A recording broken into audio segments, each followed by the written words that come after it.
ख़बर है नाज़रीन तव्हां मीरपुर माथुलो में शेयर कयूं पिया त मीरपुर माथुलो में वधंदड़ महांगाई ख़िलाफ़ वकील बिरादरी तरफ़ां एहतजाजी मुज़ाहिरो कयो वियो आहे।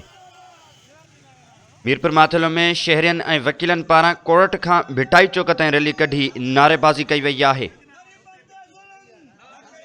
शहरियन ऐं वकीलन वधंदड़ महांगाई ऐं न्याज़ी हुकूमत ख़िलाफ़ एहतजाज कंदे सख़्त नारेबाज़ी कई आहे। इन वाले सां मीरपुर माथुलो में जावेद लाशारी लाइन ते मौजूद है। जावेद, कहिड़ा तफ़सील आहिनि आगाह कजो।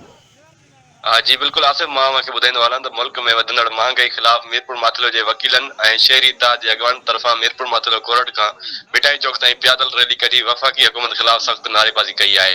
उन मौक़े ते अॻवाननि वकील मंसूर कोराई, मोहम्मद नवाज़ चढ़ड़, महबूब मंगरियो, अवैस पिताफ़ी, शहरी इत्तेहाद जे अली हसन कोराई ऐं ॿियनि चयो आहे तब्दीली सरकार अवाम मथां पेट्रोल जूं क़ीमतूं मरण बैदि अवाम जो जीअण जंजाल करे छॾियो आहे। उन्हनि चयो त वफ़ाक़ी हुकूमत जी ग़लति पॉलिसियुनि सदाईं ग़रीब अवाम खे परेशान कयो आहे। उन्हनि वफ़ाक़ी सरकार खां मुतालबो कंदे चयो त महांगाई ते कंट्रोल करे अवाम खे जीअण जो हक़ ॾिनो वञे। जी ठीक है, जावेद लाशारी इन हवाले से तमाम तर सूरत हाल का आगाह किया है। मीरपुर माथुलो में वधंदड़ महांगाई खिलाफ वकील बिरादरी ऐं शहरियन तरफां एहतजाजी मुज़ाहिरो कंदे नारेबाज़ी कई वई है।